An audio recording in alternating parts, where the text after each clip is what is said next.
Hello. We are here live on Facebook and YouTube, going live on Instagram soon. Welcome, everybody. Appreciate you joining in today. Let me know if you're here. We'd love to see some interaction today. It's just me today. I'm missing my coach friends today as I'm joining in live to talk to you about how can I make lasting change in my life. I always fail. And I'm here with my support person extraordinaire, Julie. Thank you, Julie, for being here and for letting me know that I'm live in this space. I see many of you joining on different platforms. Welcome. How y'all doing? We're less than a week away from Christmas. I know this is a very busy season, so I so appreciate you taking the time to be here. Hello, Diane. Jeanette, welcome. So there's a reason you set aside this time. We'll be live together for just 60 minutes, but that's a long time. Maybe this topic appealed to you for some reason. So I'm going to invite you to just take a breath and reflect. What are you hoping to get out of today? You're welcome to put that in the chat. Tamara, you need this. What do you need most today? Let me know. I'm glad you're here and taking this time. And I want to be useful to you today in this time we have together. So please interact and let me know what it is you need based on this topic. And if you have personal private questions that you want to get to me, you can send those to leslievernick.com/question/, and Julie will make sure that I am able to see those and other people are not. This is a public page. And so I want you to be mindful of what you're putting in the chat. Everyone can see that. So what is your relationship to change? How do you feel about it? I know for me, some change feels exciting. I'm longing for change. Right now on this gloomy, dark winter day, I am longing for the change of spring, growth, and rebirth. But sometimes change, I know I can be resistant to it because change can be hard. So Maggie, I see I need strength to stay well in an abusive marriage. Yeah. So what change are you needing most? So Diane, encouragement to keep focus and not get discouraged. All right. Hey, Janice, glad to see you here.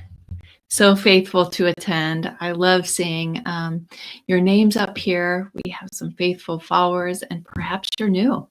If you're new to this community, I would love to know that. Maybe just write new in the chat. I'd love to welcome you by name if I can read your name.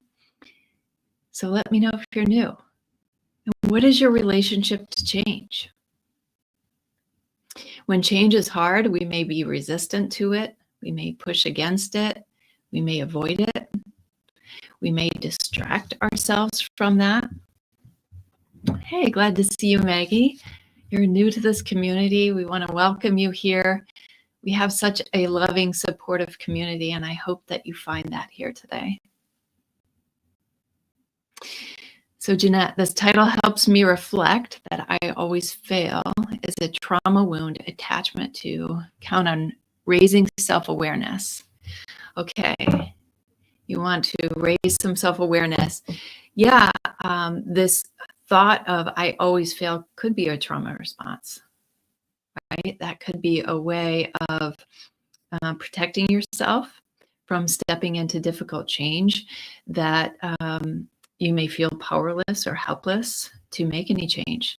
You know, someone mentioned being in a destructive or abusive relationship.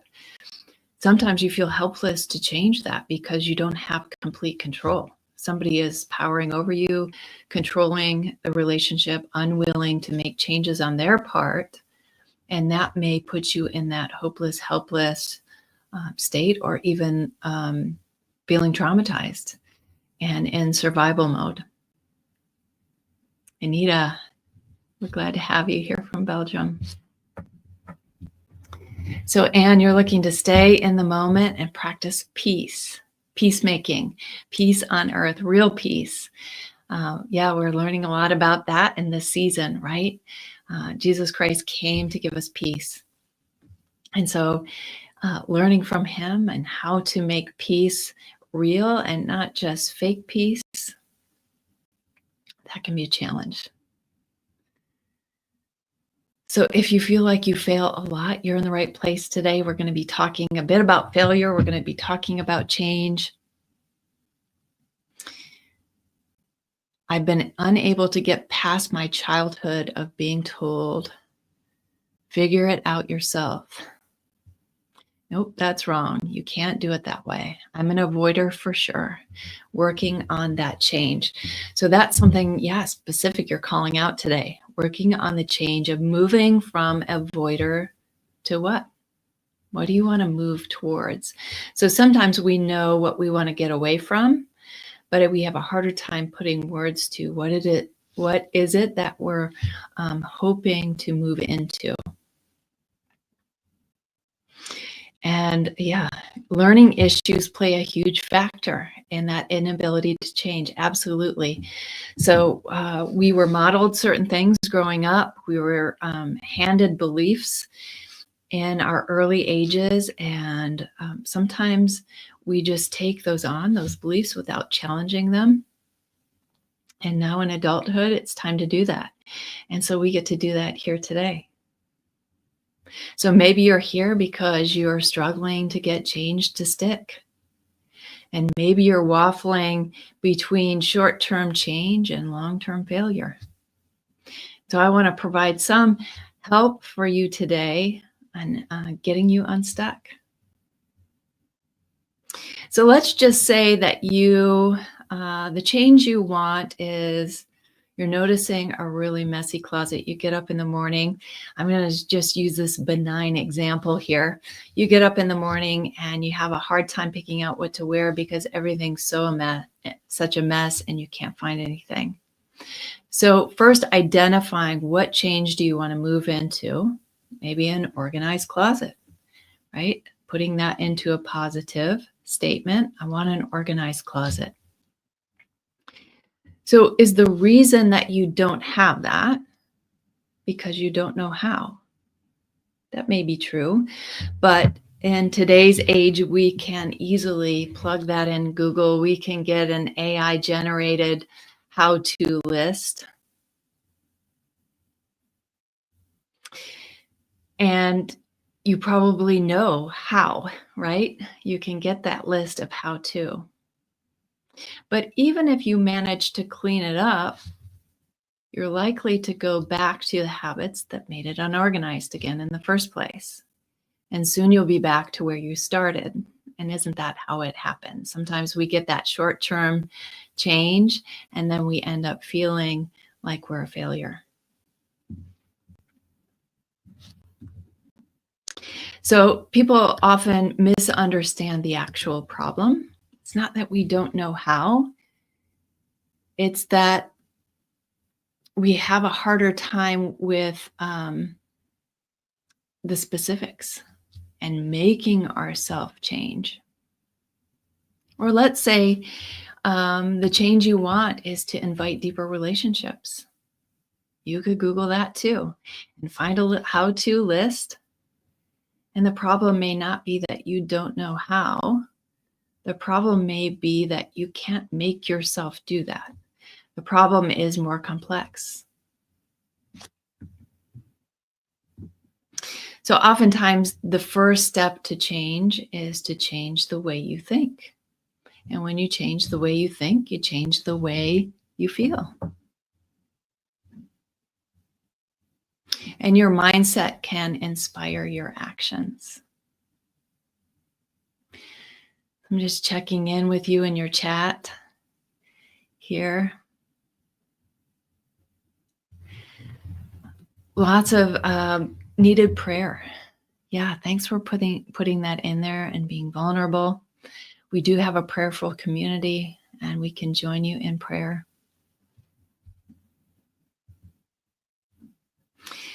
And so if you need to ask a private question, go to leslievernick.com/question/, and you can get that question to me. So in the past, perhaps you haven't really known how to change the way you think, change the way you feel, and often our actions lead from our thoughts and feelings. So part of what we can do is give up that, have a willingness, give up our old belief systems, have a willingness to take on new ones, to examine our beliefs. And sometimes that means getting to know yourself more, letting go of what you were told to believe and what you were modeled, and examining, what life do I even want to live? How do I want to show up? What do I value? What do I like and what don't I like? And that takes willingness to learn and stretch yourself. And also, another step is getting comfortable with the uncomfortable. When we talk about change, there's going to be discomfort.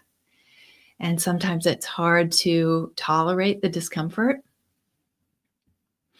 And change also takes persistence and support. So I noticed in the comments somebody was already clicking on the link. I'm going to go ahead and just put up that banner. So if you're wondering what that's all about, I'm here to talk to you about our Empowered to Change group that starts next month, just in a few weeks. So if you want to start off 2025 with some support and some help on how to make changes in your life, you can go to leslievernick.com/change and look at those details. I'm going to be talking about that more today. But if you're interested, you can go there. So in this group, we will be building a support community. We will be getting some persistence in terms of scheduling. This group meets every other week for 90 minutes. Over 6 months of a period of time, and that's a good amount of time. Oftentimes, habits need a couple months, 90 days to start taking effect.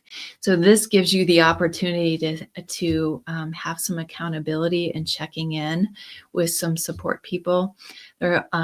Each group has 15 members and one coach to help support you in your change. And there's a curriculum to go through that helps you with things like mindset and identifying emotions, because sometimes those are the underlying complexities that keep us stuck, right? We all want to make those changes, and on the surface, it seems easy, but when we start digging in, that discomfort comes up. Our thoughts and our feelings become challenged. And so getting real with ourselves about what do we need, what do we feel, what do we think, becomes important to make lasting change. And sometimes we want to have, we need to have that deep desire for change. I was just meeting with a friend and a fellow board member last night as we met, and he's a dog trainer, and he was sharing with us that many of his clients want to own trained dogs. They want a dog that's trained, and so they reach out to him for support. And he was telling me about a particular owner who was complaining that the dog keeps urinating on the carpet. So she's calling for help. Can you help me with this problem? I have this problem. I'm looking for change. How do I get my dog to change? And my trainer friend went through the process of things that she would have to do in order to stop this problem of urine on the carpet. And her response made me chuckle, because I see this so often in other ways and communities that I work with. is she said, I really have to do all that. Uh, and I have to be consistent with all that. I don't know. I think I can live with urine on my carpet. And so I think what she was realizing is it was going to take a lot from her, and she was looking for change that was maybe going to come to her, or somebody else was going to do the changing. Perhaps the trainer would work with the dog, or the dog would just automatically grow up and learn to be potty trained. But that wasn't going to happen. Her, as the dog owner, she was going to have to dig in and do the hard work and be persistent with change in order to make it last. And I think we can all fall into that sometimes.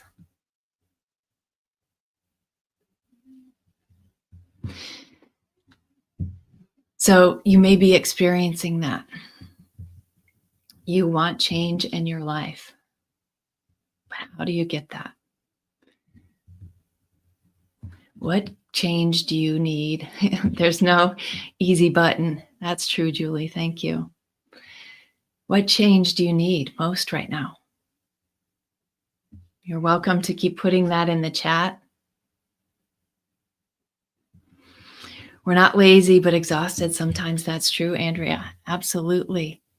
And that's why we call in for support, for help, somebody that can come alongside us and walk us through, give us accountability.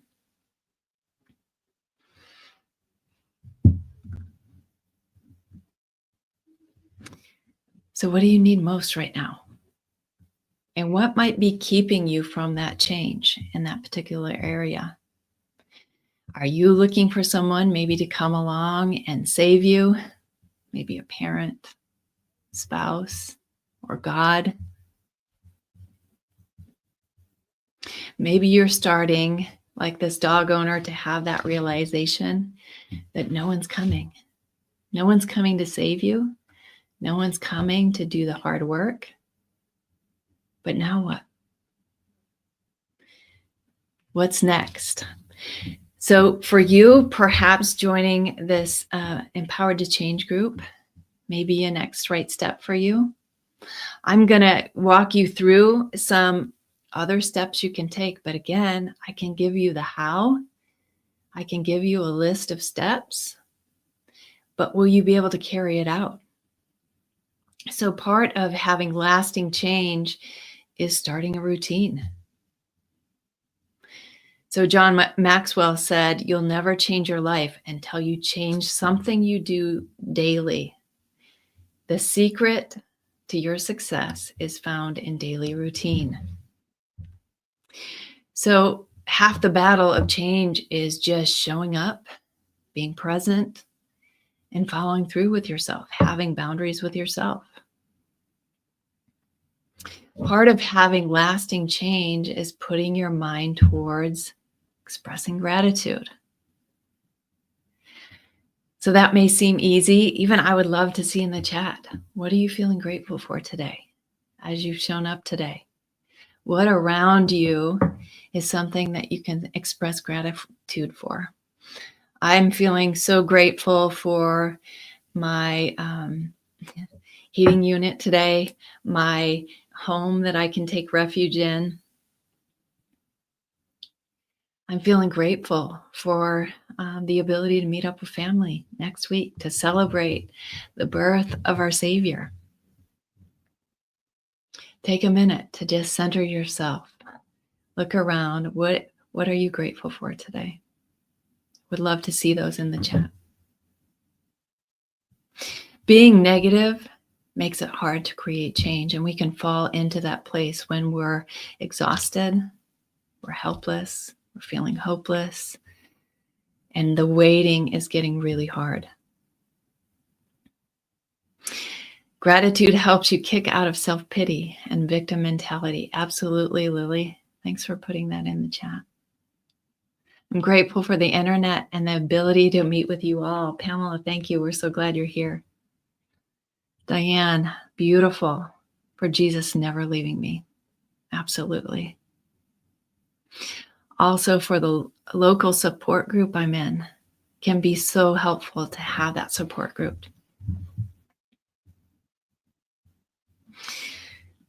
Yeah, it's really, really difficult to create any sort of lasting change if our attitude and mindset don't change with us. So that's one of the secrets to lasting change, is working on that mindset. And part of that might be complaining less. When we're in really hard situations and exhausted, it can be easy to begin to complain about what's not going right. And getting in that victim mindset, like somebody spoke about. So changing that thought process to be positive, and I don't mean toxically positive, right? Is that we're just looking for the good in life and not always focused on the bad. Yeah, remembering that Jesus will make all things new.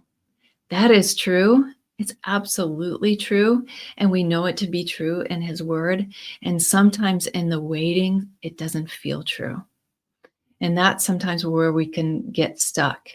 And sometimes complacent, waiting on the Lord to make all things new, when sometimes he's waiting on us to make some lasting change for ourselves in this waiting period before all things are made new. And that can be a long time sometimes. I can feel like that, absolutely. And so here we've got another step, is keep trying. Failure is not confirmation of defeat. And so when sometimes looking at failure as defeat is a mindset issue that can keep us stuck. And to switch that up to failure can mean feedback. Feedback helps us to know how to change differently, how to overcome obstacles. And so instead of looking at it as failure, looking at it as feedback can put that positive element on it of what do I need to do to overcome these obstacles that I've noticed? Or what have I learned about myself or about my tactics in this failure? And so that's a shift that perhaps may help you break out of those old habits, because it is so hard to unlearn bad relationship skills or undo what was modeled. And we saw, I think it was Tamara that spoke about that earlier. Many of you probably have that in your childhood. You've learned bad relationship skills. You've learned how to be avoidant, or perhaps you anxiously chase after relationships in ways that are not working. Perhaps you have faulty beliefs about God, perhaps faulty beliefs about human nature, that you should be perfect. Perhaps that's something you were fed. And part of learning to fail well is looking at it as feedback. And part of it is looking at your own limitations and seeing yourself as human. Humans are not perfect. Humans are going to make mistakes, and they're going to hopefully learn from those mistakes. So think about a baby learning to walk around 1 year of age, right? It looks messy. They fall down a lot, and they keep going. They get back up, and they keep getting on their feet. And eventually, a healthy child is going to learn to walk, even though they've fallen down many times. So accepting your limitations and your humanness is another big part of learning how to have lasting change in your life. So I would love to interact with you more about what you need. So I've just given you some how-tos. So as you hear about that, what would make this hard? You've got the steps. What would prevent change? What emotions come up for you? What thoughts come into your head? Tamara, thank you for that. I love that comment. I've learned I have to think differently, not harder, but smarter. Yeah, just having some mindset shifts can be so helpful. Yeah, Lily, I see you have the pressure to always show up in perfect behavior, especially with your husband. So I don't know where that comes from, Lily, if that is his expectation or yours, but that might be something to examine. Where is that coming from? Has he told you he expects you to be perfect? Does he criticize you when you're not? And what could you do with that? What are your other options by than just, trying to get yourself to be perfect? Because that's not going to happen, right? And if you're in an abusive relationship, and you didn't say this, Lily, but someone else earlier said they were in an abusive relationship, people use manipulation and bullying to get you to do better, be better in ways that serve them more. And we can often take that on in our own minds and begin to bully ourselves into trying to be perfect. And it never works. It tears us down. It's harmful. And so looking at something new ways to respond to somebody who's manipulative and harmful, and new ways to have self-care with yourself within your own thoughts.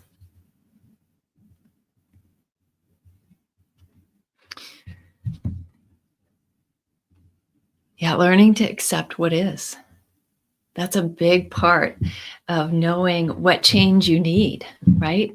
Accepting truth of reality. And part of that comes with a grieving process sometimes, which can be really hard. That goes back to those big emotions that I talked about that sometimes keep us stuck. Sometimes we want to move right ahead to creating change, and we haven't gone through the work of grieving the loss of expectations. And that takes time, and it takes compassion, that ability to find support of others and to sit with yourself in hard emotions of grief before you can get to the place of acceptance.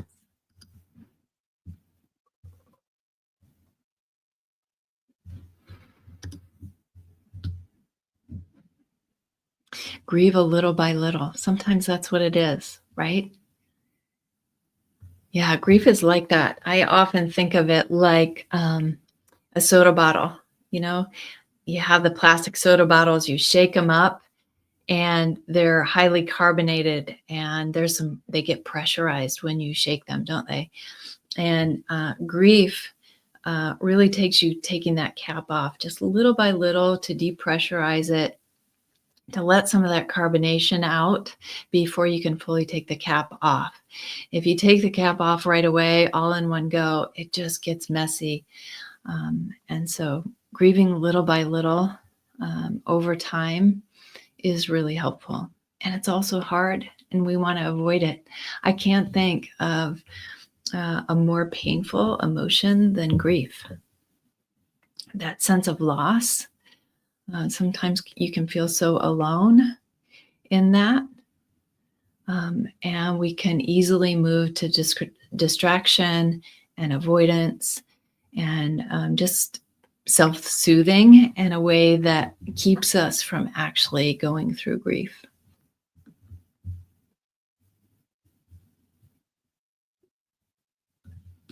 So I appreciate you bringing that up. Acceptance. It is important, but processing through your grief is also important.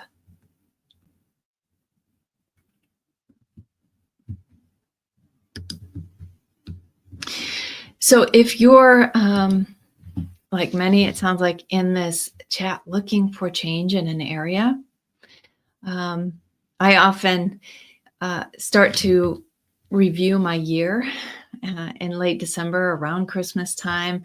I tend to have a little, some days off, a little more peace and quiet to reflect. How did the year go? And then anticipation of a new year. What do I want to accomplish in 2025? What goals do I have for myself? What change do I want to see? And so perhaps that's you beginning to think about that, wanting to leave behind something in 2024 and moving into something new in 2025. Put a name to that for yourself. I would encourage you to do that. And working on the how-to steps may be a start to that. But lasting change comes by being consistent over time and having support and really being able to tap into those deeper level complexities of what makes this particular change so hard.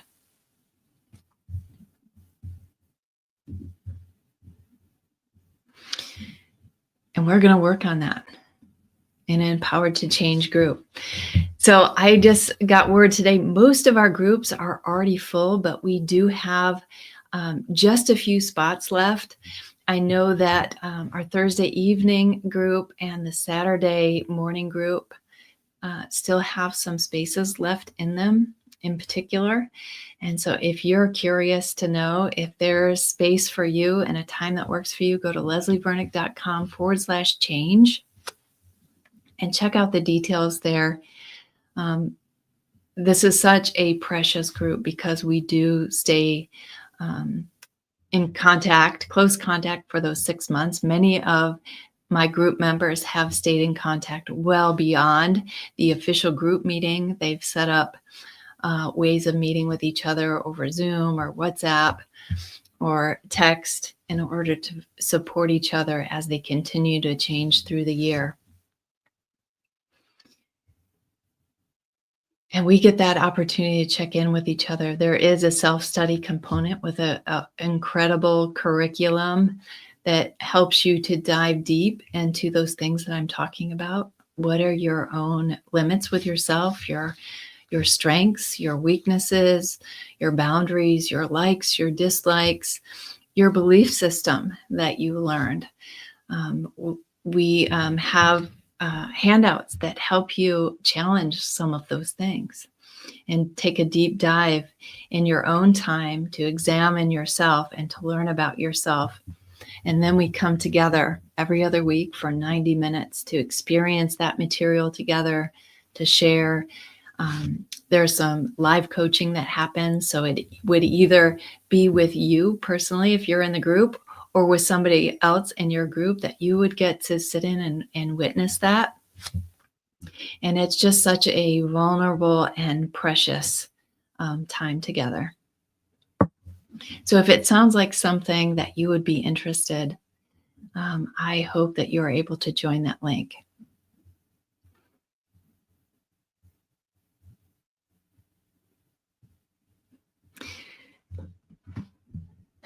Tamara, you got your binder ready and you're super excited. I am as well. Every year my binder grows a little bit bigger and bigger of all the things that I print off from the training site and all the videos and handouts that I watch and just all the things I learn myself in these groups. It's so powerful. So, son, I'm seeing many times I cannot trust my own heart thinking, but I can trust God's word. Absolutely. This curriculum isn't just for Christians, but I will let you know that it is strongly based in God's word. We do talk about God's word. And so you're welcome to join even if you don't consider yourself a believer, but please know that it is Bible-based, and we do pray together, and we do focus on God's word. But we also focus on how can you learn to trust yourself? How can you even figure out what you're thinking and feeling? Those are things that we are going to be learning in this group. And it's surprising and not surprising all in the same, that many people have no idea what their emotions are. We tend, our human nature is to get reactive based on our emotions, and that we don't even know how to put a word to them, how to regulate them, how to know how to manage our own emotions. Which, if we can't manage our own emotions, we're not going to be able to do that for people in our lives. And so being able to manage our own emotions is really important to be able to sit with others and to have deep relationship with others. So Lily, I see your question, is anything a prerequisite to doing Empowered to Change, such as conquer or core? No, all of these are very separate groups and all very different. And there's no prerequisite. All people are welcome in this group. You don't have to have any beginning knowledge. You don't even have to be a member of this community. If this is your first time here, you are welcome to join Empowered to Change in 2025. Classes start mid-January. And so you still have time to register. So thank you for asking that question, Lily.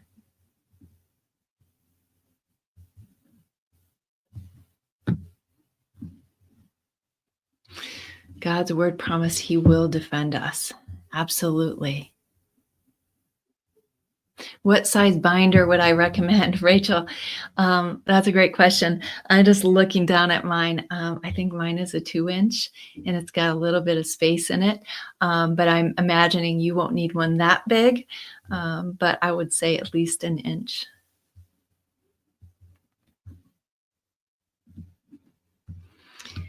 All right, I'm just trying to catch up in the chat. I love interacting with you and reading your words.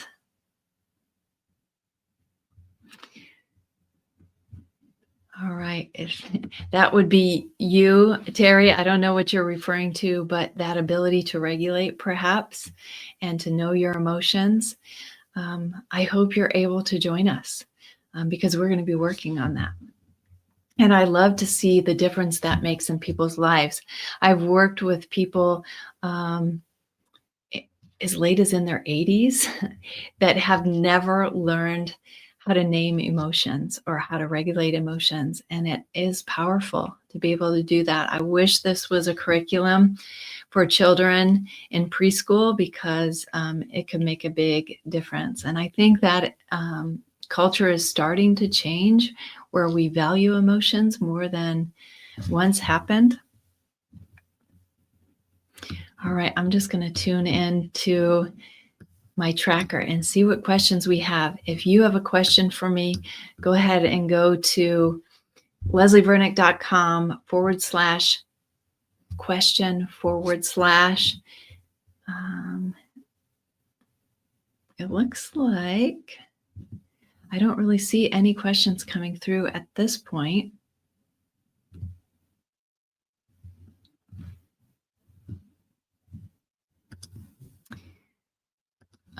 Actually, my tracker looks like it's for a different day right now, Julie. So maybe we can just look into that. And if we have any questions, let me know. So I'm just going to look up in the chat and see how do you describe emotions? Wow, what a great question. I would love to know all of your thoughts on that. How I describe emotions are really vibrations in your body. That's really what emotions are, is that when we have emotions, chemicals in our brains get released, which causes sensations in our bodies to happen. And so what does that feel like is different for everybody. So different emotions maybe have different sensations or vibrations in the body. And it takes some time to learn that about yourself. For example, when I feel anxious, I often have a pain that arrives under my rib cage on my left side. And sometimes I don't notice I'm anxious until I feel that pain. And when I feel it, I will ask myself, hey, what's going on? Could I be anxious about something? What just happened? Or what am I thinking about that might be causing me some anxiety? So that could be different things for you. For feelings of anxiety, feelings of sadness often hit me here in the chest, a heaviness. So that grief that we talked about can feel constrictive in your chest or tight in your lungs.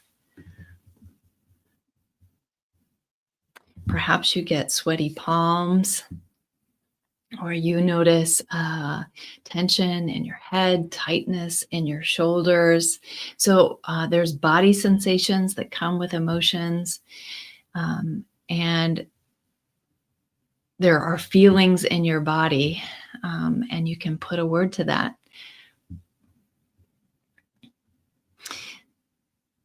Not always aware. However, you learn to process and release them. Yeah. So we're not always aware unless we're mindful and we take that pause to self-reflect.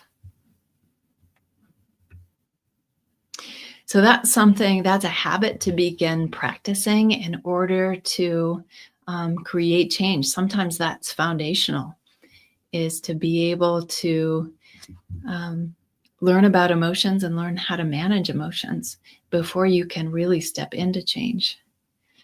Jenny, I'm seeing my emotions are belittled. I'm so sorry to hear that. So even though I'm aware how I feel, I'm not received well. And I know that's a common problem for many people in their childhoods. That was a problem where they were maybe told to suck up the snot bubble and move on, or pull yourself up from your bootstraps, or if you're going to cry, go in your room, right? Or maybe even gaslit into saying you're not feeling what you think you're feeling. You could be made fun of for emotions. That may be true. And I'm sorry to hear that, because it is hurtful, it's harmful, it's damaging. But the most damaging part of that is it teaches you to do it to yourself, to belittle yourself, to invalidate yourself, to gaslight yourself, to not pay attention to your emotions. And really the one who needs to be paying attention to your emotions is you. And so receiving yourself well is so important. But other people train us not to do that. And sometimes that's what keeps us stuck. So you're called insane, Jenny. You are not insane. Having emotions doesn't mean you're insane. But this person in your life may tell you that, and you may begin to believe it over time. Maybe you're believing it now. If you're saying, yep, I think I'm probably insane, you have that self-doubt. You're not insane. And having big emotions doesn't make you insane. So what will you do with your own emotions? Oftentimes, we try harder and harder and harder to get others to acknowledge our emotions, to validate our emotions, and to pay attention to them. And we get stuck in this place of, I can't change until they get it. I'm stuck here in this failure mode until I can get somebody else to engage with me in the way that I need them to engage with me. And that can be really harmful. And that can be a place to keep you stuck without changing. And it's not true. You don't need anybody else to validate you or to understand or to accept you or your emotions. But what you do need is to be able to do that for yourself. And that's hard work. And some of you may be saying, ooh, I really have to do all that? I don't want to have to do all that and be consistent. Maybe I would just rather stay stuck. And I would ask you, if that's the place you're in, of I just want to stay stuck, What is the cost to you in doing that? Right? The example I used earlier with a woman whose dog is urinating on the carpet, she said, I'd rather just clean up urine off my carpet. And that may work for a time, but urine on carpet doesn't clean up very well, right? And over time, there's going to be a stench that happens. And I don't know if you've experienced this, but going into homes, I've done a lot of home shopping. I've moved a lot in my life, looked a lot of homes, and you know the ones who have urine in their carpet immediately when you walk in the door, because there's that stench. There's a cost to staying stuck. There's a cost to not doing your work. And I would just cause you to look at that and be honest with yourself. What is it costing you to stay highly connected in a relationship where somebody's telling you you're insane? And I'm definitely not advocating for abolishing that relationship totally, although that may be important. But what do you need to do for yourself so that you're not stuck in self-doubt and treating yourself like you're insane or like your feelings don't matter? It is incredibly hard to let go of negative self-talk. And like I was sharing earlier, I can give you the how-tos, right? We're talking about the how-tos, but when we really get into it, it's complex. The reason why it may not be happening and you might feel like you're failing at it. And so we want to get in and really examine that. That's the work we're going to be doing in Empowered to Change, is really diving deep into some of these issues. So Pamela, some people don't seem to experience emotions to the extent that I do. I think it can be a product of having an avoidant attachment. They have a hard time accepting my emotions. All human beings experience emotions, but they don't all do the same thing with those emotions. So I think you're onto something. Some people push them away and bury them down. But it's not very effective. So on the surface, it might look like they're not having emotions. They're just detached from themselves and detached from their ability to know their emotions. And for you, it may be you might wear your emotions on your sleeve. But if others don't know how to manage emotions, they're not going to be able to tolerate it very well when you have big emotions. And perhaps you don't know how to manage your own emotions and you chase after others to manage yours. I don't know that's true for you. That's just something I see in my work quite often. All right. Thanks, Julie. I do see some questions here. I already signed up. Awesome. I'm glad to hear that. How do I meet the people in my group? Are we assigned to a small group? So each of these groups are pretty small, 15 members, one coach. And how do you meet the people in your group? Well, in your first group meeting, you are going to meet those. So I don't know which day that you picked and which group you're in, but that week in January where all the groups meet, that's when you're going to meet the specific people in your small group. But if you've registered, you can join our Facebook group where all the people who are empowered to change are joining up to start generating excitement, to get to know each other. You will have access to some of the material very soon, and you're going to be able to start diving into some of those videos and that homework, and you'll be able to talk with others on that very private Facebook page. So everyone is vetted to make sure they are who they say they are, and that they are a part of this group.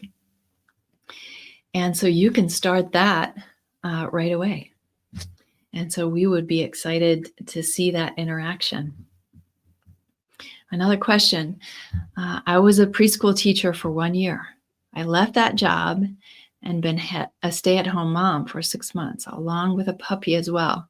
I'm learning to trust God more and more. Finances are tight on one income, and I want to help my husband and family, but I feel such a block. How do you begin to unravel this block around provision and walking in purpose while balancing home as well? I'm afraid to start and to fail again. Yeah, thank you so much for that vulnerability. Leaving a job is hard, and you've had a big transition, huge transition into being a stay-at-home mom and having a new puppy. So I'm guessing, there's some littles involved and also that puppy. And yeah, your day-to-day life is totally different. And so you may be having a block because your mind is fixed on a few possibilities about what you could do. So that provision you're talking about, you may be very limited in your thoughts of what's possible. So what we would do in our group process is to really figure out, what is your purpose? What are your strengths? What are you good at? What are multiple possibilities? We explore that when we're doing a thought journal, and that's something that you'll learn how to do, is what are other possibilities to what you're thinking? Even if they seem ridiculous in the moment, just sort of brainstorming what else might be possible if I tapped into my strengths, my likes, my passions, and to begin to explore how this could go. We always create very small action steps as well. So I think that helps a lot with fear. Fear often comes when we look too far into the future and our goals are too large and they seem undoable. And so part of what we do in each group session is come up with some small, tiny steps that are doable. And then we always circle back. If something got in the way, if there was an obstacle, how do we take that as feedback and relook at what do we need to do? So I already talked about a bit about emotions. I see that question in the chat again. Sometimes my emotions make me feel like I'm insane, especially suicidal thoughts. I try to rebuke them right away in the name of Jesus, but sometimes it's harder than others. So that's a challenging one. We are not doing crisis work here, right? So we are not dealing specifically with suicidal thoughts, but friend, I do want to give you some support in that and being able to move those thoughts out. So sometimes we can't stop those thoughts from coming in, but what we do with those is important. So rebuking them right away and moving them out of our thought process is really important. Making sure that you aren't nurturing it and coming up with plans or daydreaming about what that would be like to follow through with. And I will just recite for you this number. If you need crisis support, if you're feeling suicidal, please reach out to 1-800-273-8255 for support. That is not something that we're going to be really focusing on in terms of our Empowered to Change group, but I do want to make sure that you have the support you need in that. So in those hard times when you can't just rebuke those and move those out, find somebody, get to somebody who can help you, who is there to support you, who is trained in crisis work. And certainly us in the community can be praying for you. So thank you for that vulnerable comment. Let me just take a breath after that. Emotions get intense. And maybe you've been there as well as you're hearing me read that comment from one of our participants here. Being able to regulate those and manage those emotions is so important to your health and well-being. And we do want to help you get stronger. We want to encourage you to be able to show up with emotional maturity and to be able to support one another as well. So this question is, how do I manage my emotions when my husband is apathetic and avoiding, always blaming me? I have been detaching and choosing not to share or show any emotions, but I feel like I'm dying inside. So I totally understand when you're in a relationship, an intimate relationship like a marriage, you want to be able to share these emotions. I think that is a very reasonable expectation in marriage. I think healthy marriages should be able to include deep emotions and vulnerable sharing. But what happens when your partner is unwilling or unable to go there? You still need to take care of your emotions. And there's going to be a lot of grieving in that. So we talked about that earlier, accepting the truth that it may not be reasonable to expect, or realistic to expect him. If you're noticing a pattern of him being apathetic and avoidant, you may need to accept he's not going to go there with me. But rather than just dying inside and showing no emotions, is finding relationships with other women where you can talk about your emotions, you can share deeply, you can be vulnerable with each other. I'll be honest with you, this group may be a great fit for you because that's part of what we do. Share vulnerably. I don't say that to scare you because there may be some discomfort in that for you, sharing vulnerably, showing up in a space with 14 other people or 15 other people who are hearing that. It is risky, especially if you've been shut down before. But that might be a place where you could bring yourself back to life. And that's part of what I do see in these groups is there's a life that comes back in people's eyes when they're able to experience relationships in this way.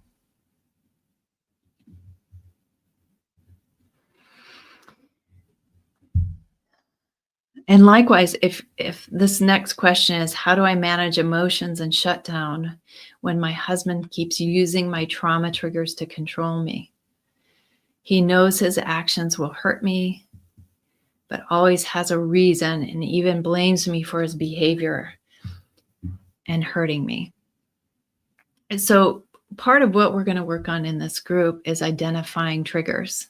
We're not going to we don't do trauma counseling, and that might be what you need here in this space.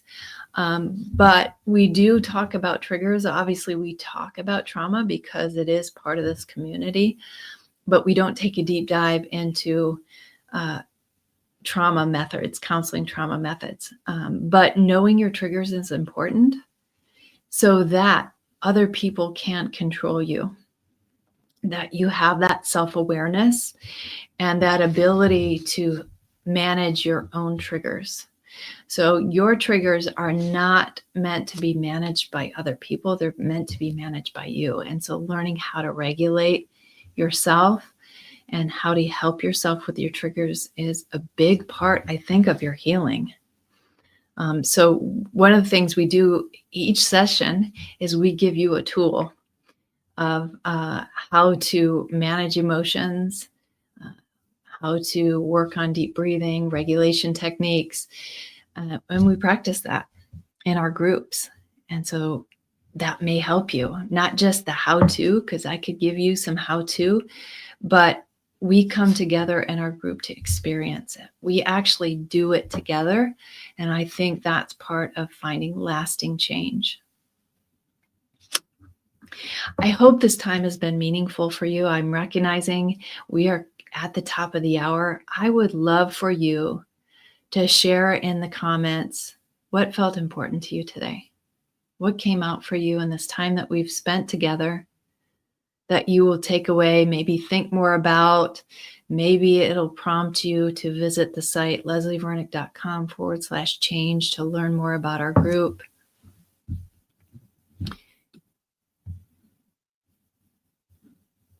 Thank you all for being here and for your comments. Keep generating in the chat as we wrap up here.